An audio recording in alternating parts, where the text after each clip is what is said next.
Sermon 197 of Nahjul Balaghah is around 3 verses.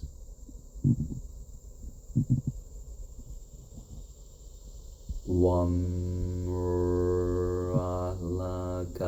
besalate wastabiraliha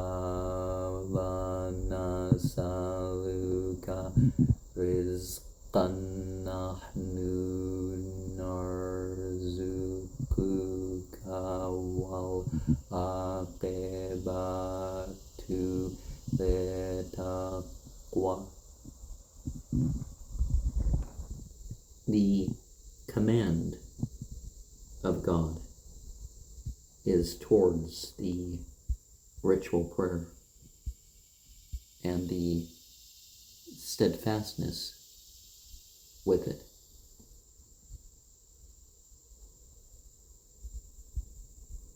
The regard. Rijalatuhim tijaratun malambiyun andikrillai wa iqamisalate wa itai zakate yaqafuna yamman tataqallabu fihil qulubu wal absar.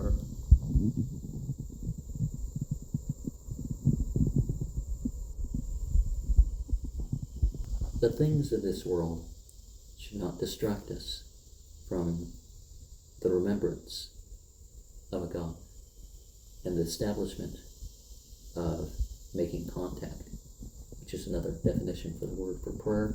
In the Bible, they have the same thing. That there's more to prayer than just saying what you want and all that stuff. Inna radna manatala samawati wal-ardi wal-jibali fabinan yahmilnaha washfaqna minha wa hamalaha al-insanu innahu kana zaluman jahula. Of course, it's ever important to not be of the ignorant, and sometimes the most educated are the ignorant. So let's not fall into that thing. It's not your means of intelligence or otherwise, it's how you use them. And the prayer is not just something when you're saying the prayer. It's directing outside of your prayer. That's why one of the qualifications of a believer is somebody who guards their prayer. You know, they don't intentionally ever miss the time. They try to say it as best they can and stuff. There can be limitations to some things, but, you know, they are guarding that prayer. And the prayer is something that clears a person of their sins. Also, very important is the obliged charity that's given up. Of course, it's out of our wants, per se, that we are giving something up. Our needs are provided for in the Islamic vision. But of course, we know from what we've piled up and left behind. And some of this is straight up the money. Some of it is better to give in terms of food, you know, grain and fruit, I guess nuts, will be one food group given at the end of Ramadan. The other Eid is one that's, that's given before the Eid prayer. That starts the 10th, the 10th month. In the morning you have the holiday prayer and sermon. And in the 10th month, you have the prayer and sermon, and then you go off and do the sacrifice.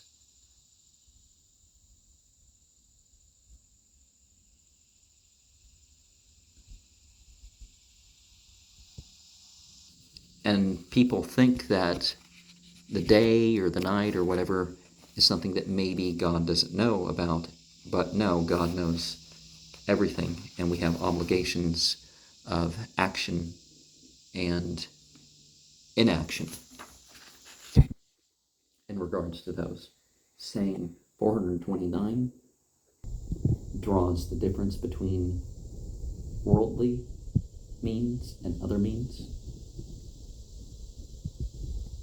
And as far as the afterlife, well, the afterlife's going to happen.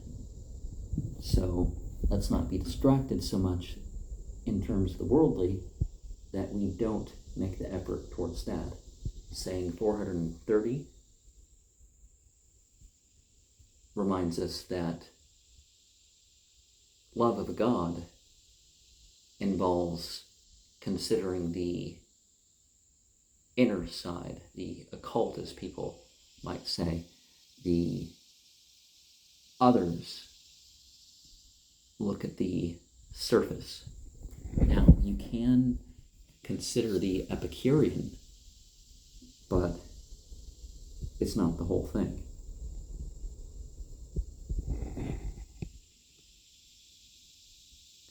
And some people are going to, out of their worldly fears, kill people. And I guess the implication is that the killing and the taking is in the unlawful context.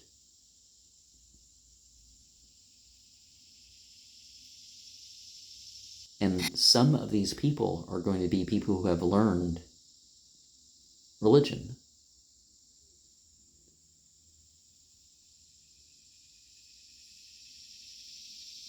But the lovers of God, of course, are going to be different.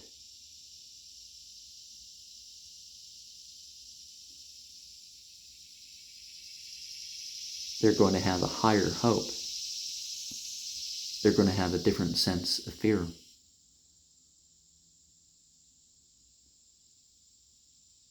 They're going to refer things to the Quran.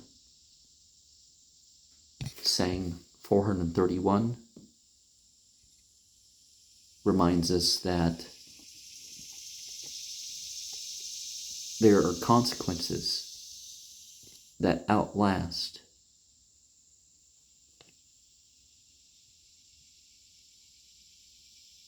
the goal